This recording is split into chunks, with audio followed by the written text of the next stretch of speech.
Rick et Morty, c'est ça, et ça aussi. L'animation dans Rick et Morty a évolué au fil des saisons, que ce soit des mouvements de caméra, la multiplication des personnages et des univers, la diversité des expressions, les spin-offs ou même de la 3D. Oui, de la 3D dans Rick et Morty. Elle était sous vos yeux depuis le début. Aujourd'hui, on va se concentrer sur le style graphique de la série, les inspirations qui ont permis sa conception, ainsi que les choix qui ont été faits par les dessinateurs et scénaristes depuis plus de 10 ans. Mais avant toute chose, il faut remonter à la genèse de Rick et Morty. Non, encore un peu avant. Voilà. Bienvenue en 2006. Oh man, my kite's in the tree, Doc. I hate this stupid tree. I'm so sad. Don't be sad, Marty. We'll go back in time, and we'll make sure that your kite doesn't get stuck in the tree. Justin Roiland, un jeune vidéaste et dessinateur, travaille pour Spike TV, une chaîne de télévision pour laquelle il était scénariste et producteur d'animation pour un programme appelé Fresh Baked Video Games, une émission sur les jeux vidéo façon MTV des années 2000 qui combinait des mini-jeux, des sketchs et des parodies un peu douteuses de jeux vidéo. Watch it, Cinderella. That's it. No sex for you. This sucks. You're all shoes. No sex. Your shoe fetish is a joke. How about I make you lick my boot? Now we're talking.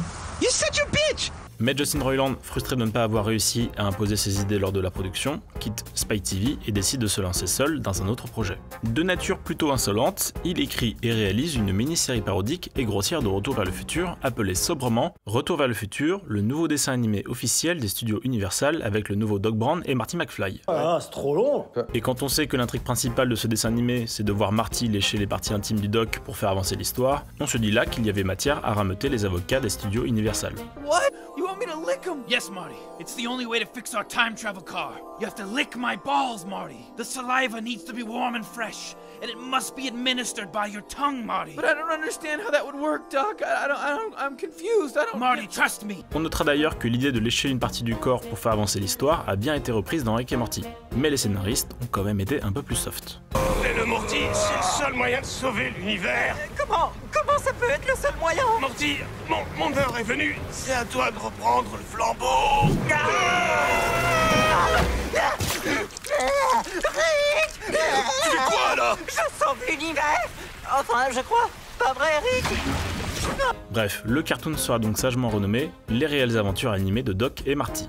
Il sera composé d'un épisode principal et quelques épisodes annexes, le tout entièrement réalisé par Justin Roiland grâce à Adobe Flash. Un logiciel très prisé au début des années 2000 par sa facilité d'exécution et qui a notamment permis la multiplication des cartoons sur internet. Tous ces cartoons-là, c'est de l'animation Flash. Une animation Flash, c'est une animation dite vectorielle, c'est-à-dire que les personnages sont représentés par des formes géométriques comme des polygones par exemple, et ceux-ci peuvent être manipulés individuellement afin de donner une impression de mouvement. Et donc, comme Doc et Marty, on pouvait créer des cartoons entiers à partir de Flash, mais vous pouviez aussi créer des petites animations Flash, c'était notamment encore utilisé dans les années 2010 pour les publicités sur internet. Bon, depuis, le logiciel Flash a disparu, mais gardez dans un coin de tête le principe de l'animation vectorielle parce qu'on va en reparler un peu plus tard. Si on reprend le cartoon Doc et Marty, on remarque déjà quelques références qui serviront à la création des futurs personnages de Rick et Morty. Les coupes et la couleur des cheveux des deux héros seront reprises telles quelles par exemple. La veste du Doc est très proche de celle de Rick, et on remarque des similitudes avec le garage de la famille Smith. On a même certains personnages secondaires plus ou moins ressemblants qui feront à nouveau leur apparition dans Rick et Morty. Hello there, I'm Poopy Butthole Pooerson. You can call me Dirty Wet Poopy, Poopy Sloppy Pooerhole. That's what my friends call me. We're the Smiths. Et donc tout ça forme le terreau sur lequel les personnages et l'environnement de Rick et Morty vont commencer à pousser. Les années passent et début 2010, Dan Harmon, le créateur et producteur exécutif de la série Community, est missionné par Adult Swim pour lancer une nouvelle série animée. Sauf qu'il n'y connaît pas grand chose en animation. Il contacte donc Justin Roiland pour travailler l'adaptation de Doc et Marty, qu'il avait découvert quelques années auparavant. Des croquis datant de 2010 et vendus aux enchères en 2021, notamment celui-ci vendu pour 150 000 $. Combien? Permettent de découvrir le travail de brainstorming de Justin Roiland pour le nom des personnages qui s'appelaient initialement Reggie et Marty. Bon, on n'était pas très loin. Mais plusieurs autres noms étaient sur la table pour nos deux héros, Bill et Tommy, Doc et Michael, et même Jerry et Carmel. On notera que le nom du futur personnage de Rick est celui qui était le moins évident pour Justin Roiland, puisqu'il n'avait pas de prénom dans le cartoon d'origine, contrairement au personnage de Marty, qui deviendra Marty pour finir en Morty. Je soupçonne aussi les créateurs d'avoir voulu appeler la série Les aventures de Rick et Morty, comme ça l'était pour les réelles aventures de Doc et Marty.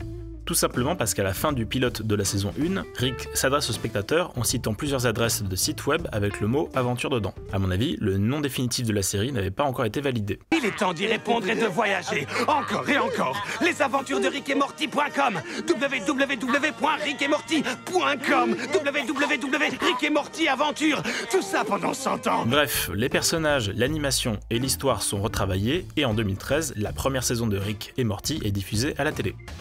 Well, I can see you're busy. Rick and Morty, premiering Monday, December 2nd at 10:30 on Adult Swim. Tout le travail d'écriture, la conception des personnages, les lieux, les objets, ainsi que la création des storyboards sont réalisés par une équipe de 20 personnes en interne des studios Adult Swim. Les dessins en 2D ne sont cette fois plus réalisés sur Adobe Flash, qui a disparu, ni même son successeur, Adobe Animate. Ce sera avec le logiciel Harmony que les dessinateurs donneront vie à la série. Une fois les storyboards terminés, ceux-ci sont envoyés à l'équipe chargée de la couleur. Les voix des comédiens sont apposées par-dessus et le tout est envoyé à Bardell Entertainment pour l'animation. A ce stade, les équipes continuent d'apporter des modifications jusqu'à ce que l'épisode soit totalement achevé, ce qui signifie qu'elles peuvent travailler sur 6 épisodes différents en même temps. Et il faut à minima 10 mois de travail à tout ce beau monde pour proposer une saison de 10 épisodes. Et toute cette chorégraphie est appliquée de la première à la dernière saison de Rick et Morty. Le fait de sous-traiter l'animation auprès d'un studio spécialisé, c'est assez monnaie courante aux États-Unis. En l'occurrence, Bardell Entertainment, c'est un gros studio canadien spécialisé autant dans l'animation 2D que 3D. Ils ont notamment travaillé sur la série dessin animé Le Chapeauté, Teen Titans, ou même le spin-off de l'âge de glace, Les aventures de Buck Wild. Bref, même si la mécanique est bien huilée depuis plus de 10 ans et bientôt 8 saisons, des évolutions et changements ont quand même fait leur apparition dans la série. On est quand même passé de ce genre d'animation un peu brouillonne à des scènes beaucoup plus travaillées. Et on va commencer par les dessins des personnages. Ce qu'il faut savoir, c'est que les sources d'inspiration de la série sont multiples. On a évidemment évoqué Retour vers le futur, mais Justin Roiland reconnaît lui-même que l'aspect visuel de ces personnages ont des similitudes avec Regular Show ou Adventure Time, notamment les bouches et les dents des personnages qui sont très proches. Deux cartoons sortis 3 ans avant Rick et Morty, d'ailleurs Justin Roiland prêtera sa voix à plusieurs personnages du cartoon Adventure Time, une voix assez proche de celle de Morty en VO. This castle is in unacceptable condition! Unacceptable! Mais ces proximités visuelles sont plutôt générationnelles. Les dessinateurs ayant grandi avec les dessins animés de référence de leur époque, ils puisent tous un peu inconsciemment dans cet imaginaire collectif du cartoon américain. La différence par rapport à ce qui se faisait à l'époque, c'est que Justin Roiland souhaitait que les visages de Rick et Morty puissent être redessinés à chaque nouveau plan, comme c'était déjà le cas dans son dessin animé Doc et Marty. Par exemple, ces 5 plans du Doc apparaissent dans un laps de temps de 10 secondes et on voit bien que le visage a été dessiné individuellement afin de retranscrire une émotion particulière. Mais au-delà du risque d'une incohérence graphique entre 2 épisodes, voire même entre 2 plans successifs, parce que bon, on pourrait presque croire qu'il s'agit de 2 personnages différents, cette méthode demande surtout énormément de temps. Des esquisses de ce qu'aurait pu donner cette technique sont proposées, mais très vite, l'idée est abandonnée et est remplacée par une approche plus conventionnelle de la réalisation du dessin animé. Seule une exception sera conservée, les pupilles des personnages. Si vous prêtez attention au dessin, vous remarquerez que les pupilles ne sont pas rondes mais légèrement griffonnées. C'est en effet le seul trait du visage encore dessiné pour chaque plan, notamment les plans rapprochés. Même si cet aspect griffonné est surtout visible dans les premières saisons, on sent qu'au fil du temps, les dessinateurs ont commencé à lisser un peu plus les pupilles. Les premiers visuels des personnages sont travaillés par Justin Roiland ainsi qu'une équipe de dessinateurs. Le reste de la famille est créé en rajoutant Summer, la sœur de Morty, ainsi que Beth et Jerry, les parents de Morty, sans parler évidemment de tous les personnages secondaires. Et là, ça commence à partir un peu dans tous les sens, notamment dans l'épisode 1 de la saison 1, qui est également le pilote de la série.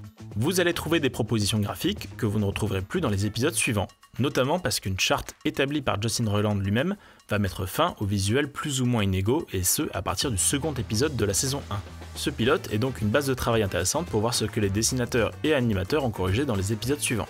Une des erreurs lors du pilote a été notamment de travailler en ne prenant comme modèle de référence qu'une seule tête de Rick, ce qui faisait que le visage pouvait être à quelques moments changeant, parfois trop rond alors que le visage de Rick est censé être assez élancé, contrairement au Doc qui avait une tête arrondie. On remarquera d'ailleurs que dans la famille Smith, Morty est le seul personnage arborant une tête arrondie. Mais au-delà de la forme du visage, les expressions faciales ont aussi évolué. Cette expression, celle-là ou encore celle-là, vous ne les retrouverez plus dans les saisons suivantes. D'ailleurs, à situation égale, on remarque que Rick arbore des expressions faciales moins démonstratives au fil de la série. Ce changement d'expression s'explique aussi parce que le personnage de Rick apparaît plus loufoque et imprévisible dans le pilote, alors qu'il deviendra un peu plus effronté, voire même calculateur dans les saisons suivantes. Mais vous avez certaines expressions faciales qui, elles, seront reprises directement au cartoon Doc et Marty. Notamment ce mouvement de bouche censé refléter une émotion entre l'abasourdissement et la consternation. Mouvement de bouche qui est une référence à la base au cartoon Ren and Stimpy et qui sera aussi repris dans la série animée Adventure Time, comme quoi tout le monde s'inspire de tout le monde. A noter que cette expression faciale est utilisée par tous les membres de la famille, à l'exception de Bess, tout simplement parce que c'est le seul personnage qui a les lèvres dessinées. Une expression qui a quand même tendance à être moins présente dans les dernières saisons de la série. J'apprécie tous tes efforts. Ah, merci gamin, mais trêve de blabla, on a des pastèques à trancher. T'es prêt?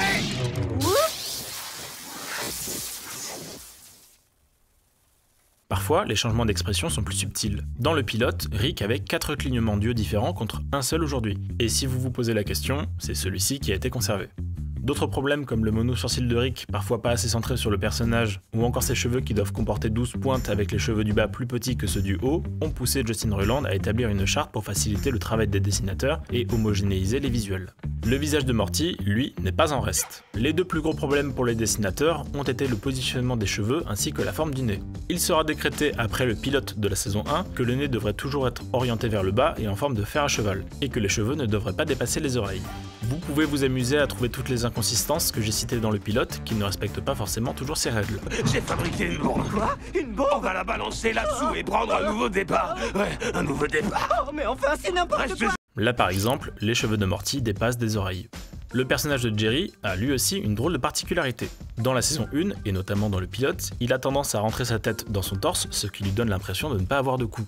Une particularité qui, je suppose, était censée ne pas mettre en valeur le personnage, mais qui s'estompera au fil des saisons.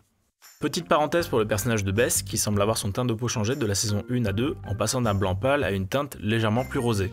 En réalité, c'est toute la saison 1 qui a des couleurs légèrement différentes par rapport aux autres saisons. Si vous comparez la couleur des murs de la maison des Smiths, vous voyez bien la différence entre la saison 1 et la saison 2. On pourrait d'ailleurs penser que ces petits défauts de début de série ne se retrouveraient pas dans les dernières saisons. En réalité, ils sont présents dans tous les épisodes et plus précisément dans le générique d'introduction de Rick et Morty. À chaque nouvelle saison, le générique change en intégrant des extraits des épisodes à venir. Mais pas que. Le générique contient des extraits d'épisodes que nous ne verrons jamais.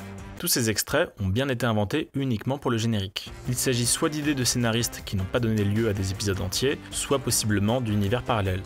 Mais si vous connaissez la série, vous savez qu'il y a des extraits communs à tous les génériques, et ce dans toutes les saisons. Ce sont les 10 premières secondes.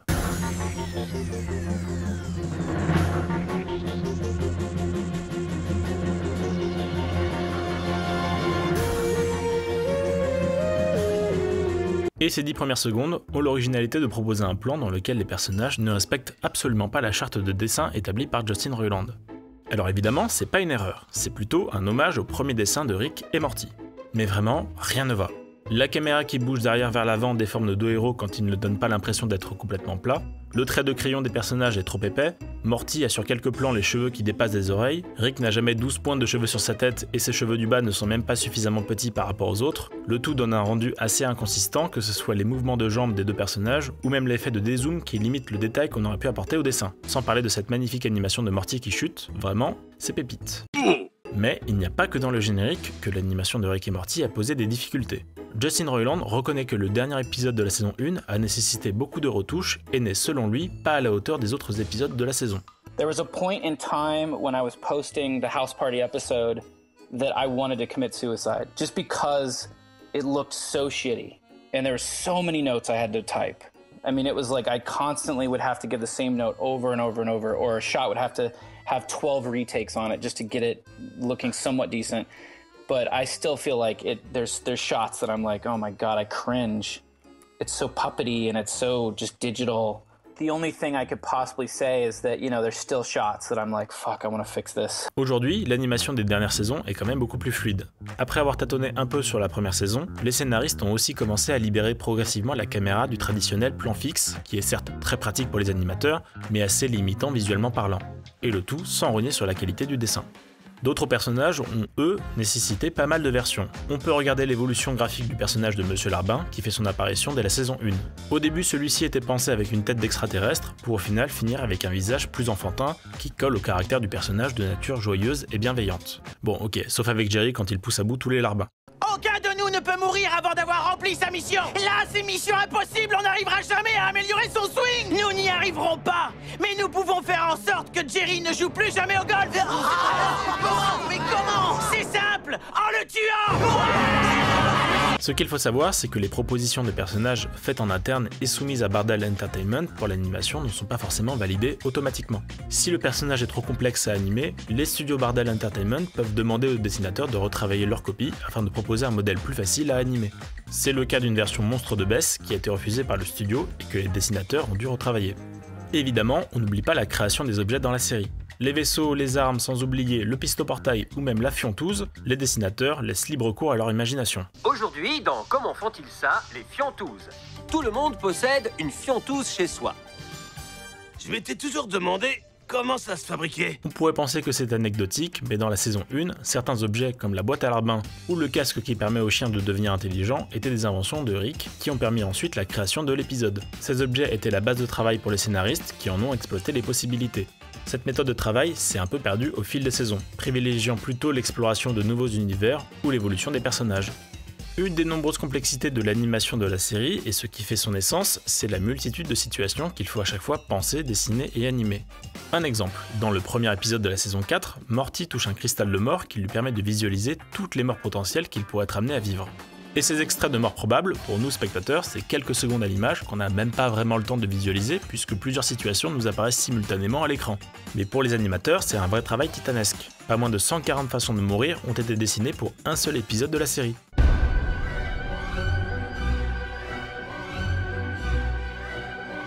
Blood, bones, spewing, broken legs. It's hilarious. There are no bounds to death, I've found. There's a lot of violence that we can get away with.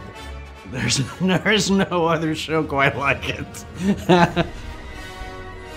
I find some humor in violence, I have to admit. Et ce genre de scène où l'on voit plusieurs situations en même temps, c'est assez commun dans Rick et Morty, notamment dans les dernières saisons. On le voit par exemple dans l'épisode où Morty peut recharger à l'infini sa vie, comme dans une partie de jeu vidéo, ou encore lorsqu'on découvre la courbe centrale de finitude. C'est un peu le travail caché de la série puisque ça demande beaucoup d'efforts d'animation pour peu de temps à l'écran, et ça amène parfois à quelques coquilles. Par exemple dans l'épisode 2 de la saison 6, 30 écrans différents projettent des versions différentes de Morty, sauf sur un seul. Si vous regardez l'écran en haut à gauche, les animateurs ont malencontreusement fondu les personnages derrière le fauteuil.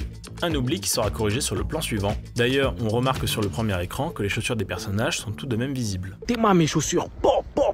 Mais le gros du boulot se fait aussi sur les environnements. Multivers oblige, nos deux héros voyagent à travers de nombreux mondes, tous plus différents les uns des autres. Univers parallèles, microvers, espace infini ou encore monde imaginaire, les inspirations qui mènent à leur création sont très diverses. Parfois il s'agit de vrais lieux et d'autres fois, les scénaristes et dessinateurs n'hésitent pas à piocher dans les films de science-fiction ou de fantasy. Il n'y a pas vraiment de règles imposées pour les environnements. Les dessinateurs et scénaristes ont carte blanche pour imaginer des mondes extraordinaires.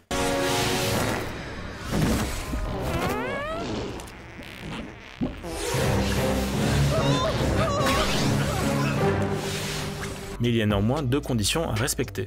Justin Roiland a demandé à ce que les traits des personnages soient de la même épaisseur que l'environnement autour d'eux. Faites pause à n'importe quel moment dans Rick et Morty et vous verrez que les personnages ne sont pas différenciables du décor par les traits de crayon, ni même par des ombres, seulement par la perspective. L'idée étant que le regard du spectateur ne soit pas distrait par des décors trop épais au niveau du dessin, même s'ils sont chargés en éléments. La seconde condition à respecter, c'est de proposer un monde cohérent. Cohérent dans sa structure, dans son thème et surtout cohérent avec les êtres qui y habitent. Par exemple, dans la saison 1, le monde Cronenberg fait une explicite référence au film de David Cronenberg qui montrait le corps humain sous un aspect angoissant et monstrueux. Et donc l'environnement colle avec les personnages qui y vivent. On y est, Morty version Cronenberg, la réalité dans laquelle toute la planète a muté façon Cronenberg. On sera bien ici, hein, ce sera comme si on n'était jamais parti de notre monde version Cronenberg. Et si vous avez prêté un peu attention au décor, vous avez dû remarquer un style assez rétro-futuriste des années 70 un peu partout dans Rick et Morty. Rien d'étonnant puisque James McDermott, le directeur artistique de la série depuis la première saison, est un grand amateur de cette esthétique très particulière. Par exemple, le film fantastique Zardoz de 1974 ou encore L'Âge de Cristal sorti en 1976 ont été de sources d'inspiration pour les décors de l'épisode 7 de la saison 1 qui se passe sur la planète Gazorp-Pazorp. D'autres décors ont été pensés en se basant sur des personnages créés au préalable dans la série. C'est le cas du personnage de Mechanism Man, une sorte d'androïde composé d'engrenages dont on fait la connaissance dans la saison 1.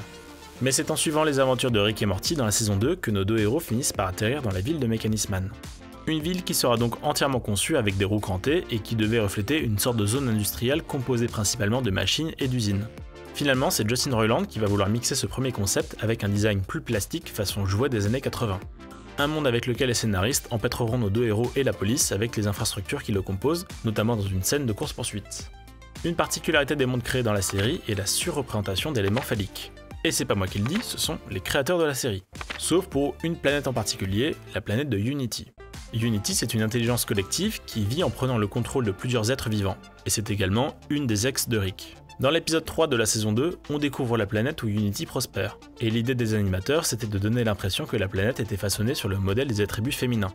Un choix qui s'explique très certainement parce que dans un plan spécifique, Rick descend en deltaplane au centre de la ville pour coucher avec Unity. Vous avez saisi la subtile métaphore.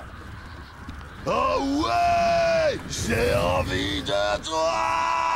Vas-y mon fils, vas-y mon fils, vas-y mon fils. Mais l'un des atouts de la série est de jouer entre des environnements familiers et d'autres plus extraordinaires. Lorsque l'on suit Rick et Morty dans leur banlieue, l'aspect visuel est assez quelconque et peu impressionnant. James McDermott reconnaît lui-même qu'il y avait là une volonté de parodier les séries américaines qui se déroulent dans des zones pavillonnaires assez impersonnelles. La maison de la famille Smith, typique des maisons de la classe moyenne américaine, n'a d'ailleurs pas plus de charme que le quartier où elle est située. Mais c'est exactement ce que recherchaient les créateurs de la série. Fait intéressant, aucune salle de bain n'a été ajoutée sur les plans de la maison. Les dessinateurs ne se sont rendus compte de cette erreur que bien plus tard dans la série. La première fois où l'on verra brièvement un personnage utiliser une salle de bain, c'est dans l'épisode 3 de la saison 3, l'épisode du cornichon. Épisode qui, d'ailleurs, permettra à la série de remporter son premier prix aux Creative Arts Emmy Awards de 2018. Bien. Maintenant que vous savez qu'il n'y a pas de salle de bain sur le plan de la maison, regardez l'extrait de ce fameux épisode et vous allez me dire si vous voyez quelque chose qui cloche. Rick? Rick? Dis, t'es loin là ou t'es à l'intérieur de quelque chose? C'est une caméra ça? Est-ce que la pièce est pleine de caméras? Morty, le garage, Morty. Viens dans le garage. Morty? Rick? Mais t'es où? Juste là, sur l'établi. Alors, revenons au début. Morty est dans la salle de bain et est appelé par Rick, qui s'est transformé en cornichon et qui se trouve, lui, dans le garage. Cependant, la proximité de la voix de Rick nous laisse suggérer qu'il est très près de Morty, au pire dans la pièce d'à côté. D'ailleurs, Morty regarde autour de lui parce qu'il a également cette impression. Mais sur le plan suivant, on voit Morty arriver dans le garage en passant par la cuisine. Cuisine qui n'est adjacente à aucune salle de bain. Ah dommage, mais c'est comme ça qu'on fait des faux raccords. C'est ça. Ce qui me fait marrer, c'est qu'il y a un jeu en réalité virtuelle de Rick et Morty sorti en 2017, dans lequel on peut voir la maison des Smiths. Mais comme la salle de bain n'est positionnée officiellement nulle part dans la maison, le seul moyen d'y accéder dans le jeu, c'est en prenant un portail interdimensionnel. La seule salle de bain vraiment visible dans la série est celle dans la chambre des parents. On ne la voit que dans un épisode de la saison 6, et de loin. La pièce trop petite n'était pas une salle de bain à la base, en tout cas ce n'est pas mentionné comme tel sur le plan. Probablement juste une pièce pour le rangement ou un deuxième placard, mais bon, il a bien fallu rattraper le coup. Et ça nous montre à quel point le travail de préparation en amont est primordial. Par exemple, lors de la conception des dessins, plusieurs calques sont appliqués pour savoir ce qui doit apparaître au premier ou au second plan. Mais il arrive que certains objets ne soient pas mis correctement sur le bon calque. Alors si l'image est fixe, dans ce cas, vous ne verrez pas l'erreur. Mais si comme dans cette scène, vous avez un personnage qui se déplace, alors forcément l'objet qui est censé être en arrière-plan passera par-dessus le personnage. Maintenant, on va aborder un sujet qui nécessite une petite introduction pour que tout le monde ait les bases, c'est l'animation 2D et 3D. Quand on parle d'animation 2D et 3D, on a souvent en tête le vieux schéma, la 2D c'est du dessin, comme les vues Disney, et la 3D c'est fait par ordinateur. Alors l'idée est là, mais c'est un peu plus compliqué que ça. La notion de 3D en animation, ça intègre des paramètres comme la profondeur, la texture, la lumière et donc les ombres, etc. En réalité, quand on parle d'animation 3D, on représente l'idée qu'on se ferait d'un objet en 3D, mais en 2D. Et oui, votre écran est une surface plane. Donc il faut différencier la technique, c'est-à-dire la manière dont a été conçu le dessin animé, et le style graphique, qui est en réalité le rendu final. Dans le langage courant, quand on vous parle d'animation 3D, on parle bien d'un style graphique. Auparavant, il était assez différenciable du style graphique de la 2D, qui représentait le dessin, même si ceci n'était plus fait à la main depuis longtemps. Dans Rick et Morty, la technique d'animation utilisée s'appelle la 2D vectorielle. J'en ai parlé au début, mais la différence avec Adobe Flash, c'est que cette fois le personnage n'est pas constitué de polygones, mais d'une multitude de points qui peuvent être bougés afin de reproduire des expressions ou des gestes. On les appelle logiquement des marionnettes, puisque les personnages sont manipulés comme tels. C'est une technique qui permet un gain de temps colossal, notamment dans une série qui comporte des milliers de personnages et objets différents. Bon, revenons à nos histoires de 2D et de 3D. Un point assez singulier de la 2D qu'on ne remarque même plus parce qu'on y est habitué, c'est l'immobilité des plans, des personnages ou des objets qui n'est pas possible en 3D. Je m'explique. Si vous avez un personnage qui parle dans un groupe, vous remarquerez qu'il est tout à fait possible que les personnes qui l'entourent ne bougent pas d'un pouce, ou simplement clignotent des yeux. Là par exemple, Rick fait un monologue et le reste de la famille est complètement statique. Une chose qui n'est pas possible en animation 3D, puisqu'on aurait l'impression que les personnages sont figés à l'image ou manquent d'expression. Mais au fil du temps, les frontières se sont un peu brouillées entre la 2D et la 3D. En effet, un style d'animation, c'est pas forcément blanc ou noir. Vous avez des nuances qui sont apparues avec de l'animation 2D parfois tellement proche en rendu final d'une animation 3D qu'on en est amené à les confondre. Ça par exemple, c'est de la 2D. Oh no. Et ça, c'est de la 3D. Bon, en réalité, le personnage est en 3D, mais certains traits du visage sont en 2D. Comme quoi, on peut aussi mélanger les deux. Et justement, vous avez des dessins animés 2D qui intègrent de la 3D. L'exemple le plus classique, c'est bien sûr Code Lyoko, qui jongle entre les deux en fonction de si les personnages sont dans le vrai monde ou dans le monde virtuel. Mais ça, c'est un choix très particulier, parce qu'il fait partie de la narration. Et paradoxalement, vous remarquerez qu'on utilise la 2D pour représenter le vrai monde, et la 3D qui a pourtant plus de relief, de texture et d'ombre pour représenter un monde virtuel. Assez ironique finalement. Mais comme dans notre esprit la 3D c'est fait par ordinateur et la 2D c'est fait par des dessinateurs, on se retrouve avec ce parti pris alors que l'inverse aurait pu être tout à fait envisageable. Mais vous avez forcément vu des dessins animés qui intègrent de la 3D dans un but plus pratique ou technique on va dire. Et Rick et Morty fait partie de cette catégorie de dessins animés qui intègrent de manière très partielle de l'animation 3D. Alors oui, elle est assez subtile en général, sauf dans un épisode où elle est très voyante, voire même un peu grossière. C'est dans l'épisode 6 de la saison 4, dans ce plan précisément. Ce plan-ci, c'est l'exemple typique d'une utilisation de la 3D afin de corriger entre guillemets un problème de la 2D. Je m'explique. Si on souhaite appliquer un travelling avant de la caméra, comme dans cet extrait, l'animation 2D pose un problème, c'est le relief. Quand on travaille en animation 2D, ce que l'on voit à l'écran, c'est tout ce qui a été dessiné, rien de plus. Alors qu'en 3D, même ce que vous ne voyez pas à l'écran existe bel et bien. Par exemple, si un personnage est de profil en 2D, on ne dessinera que le profil visible, alors qu'en 3D, même le profil caché est bien matérialisé par l'ordinateur. Et je simplifie, mais en gros, en 3D, il suffirait de bouger l'angle de vue de la caméra pour voir le personnage dans sa globalité. Et c'est justement pour ça que la 3D a été utilisée pendant le travelling de la caméra, pour avoir visuellement l'impression que les personnages ont du relief. C'est d'ailleurs pas le seul dessin animé à avoir utilisé de la 3D pour un travelling de la caméra. Personnellement, un des premiers qui m'avait marqué, c'était le générique de la série Spider-Man de 1994, avec tous les immeubles qui étaient modélisés en 3D pour plus de fluidité. D'ailleurs, ce travelling de caméra dans Rick et Morty sur une multitude de personnages ne sera réitéré dans aucun des épisodes de la série. On privilégiera à la place des plans fixes, des zooms ou simplement des contre-plongées qui fonctionnent assez bien en 2D. Notez aussi que la 3D a été utilisée pour la modélisation des vaisseaux spatiaux dans la série, notamment ceux qui feront leur apparition lors de séquences de course-poursuite. Les images en 3D sont envoyées à Bardell Entertainment afin que le studio puisse avoir une vue d'ensemble complète de l'engin. Cependant, les dessinateurs travaillent bien en 2D et le rendu final que vous voyez à l'écran, c'est bien de la 2D également. Dans ce cas précis, la 3D n'est utilisée que dans le travail de pré-production. Par contre, il y a une animation 3D que vous n'avez probablement pas remarqué dans Rick et Morty, c'est le portail interdimensionnel. Tout ça, et encore ça, c'est bien plus proche d'un style d'animation 3D qu'un style 2D. Mais attention, l'animation 3D, ce n'est pas le portail en lui-même. Le portail est bien réalisé en 2D, comme tous les autres portails, failles ou trous noirs dans Rick et Morty. L'effet 3D ne s'applique que lorsque les personnages traversent le portail. Vous voyez cet effet élastique très fluide? Ça, c'est ce qu'on peut qualifier d'un effet 3D. Et c'est un effet qui est appliqué dès la saison 1 de Rick et Morty et seulement sur ce portail. D'ailleurs, sans trop d'explications, cette animation 3D a été oubliée sur certains portails, ce qui permet de faire une comparaison entre les deux styles. Ici c'est de la 2D, et là c'est de la 3D. Bon, là je vous ai parlé de l'animation de la série Rick et Morty, mais si vous êtes des passionnés, vous savez que la série est bien plus vaste que ça. En effet, Adult Swim s'est amusé à proposer au cours des dernières années des courts-métrages d'animation d'univers parallèles sur Rick et Morty. Des courts-métrages donc en dehors de la série officielle et dans des styles graphiques très différents. Vous avez de l'animation en pâte à modeler, ou encore un style japonais réalisé par le nippon Keiichi Sato, ou même plusieurs courts-métrages animés façon jeux vidéo en 8 bits. Vous avez également une série spin-off sortie en 2022 sur Les Revancheurs, une parodie d'une équipe de super-héros que vous avez pu apercevoir dans l'épisode 4 de la saison 3. Rick, les Revancheurs n'appellent que quand c'est l'univers qui est en jeu. Ils sont la première ligne de défense contre le mal, les protecteurs des non-protégés. Et les rédacteurs de leur propre communiqué de presse. Ce sont des divas qui passent 1 heure à bavasser et 20 minutes à sauter partout pendant que ça pète. Dans ce cas précisément, l'animation est la même que dans la série officielle. Enfin, une dernière série spin-off de 10 épisodes est sortie en juillet 2024. Toujours réalisé par Keiichi Sato et censé faire patienter les fans de Rick et Morty avant la sortie de la saison 8, malheureusement, l'histoire et surtout l'animation, très différentes de ce dont nous sommes habitués, n'ont pas vraiment convaincu les fans. Ce qui est bien la preuve qu'on accorde autant d'importance au fond qu'à la forme quand il s'agit de dessins animés, surtout quand celui-ci est devenu culte. Tellement culte que Adult Swim a renouvelé la série officielle jusqu'à la saison 12, on n'en a donc pas fini avec nos deux héros. C'est la fin de cette vidéo. Si vous souhaitez en savoir plus sur l'animation dans Rick et Morty, je vous conseille les livres Rick et Morty, l'artbook officiel volume 1 et volume 2, qui m'ont grandement aidé pour l'écriture de cette analyse. En attendant la prochaine vidéo, n'hésitez pas à mettre un like et à vous abonner. Salut!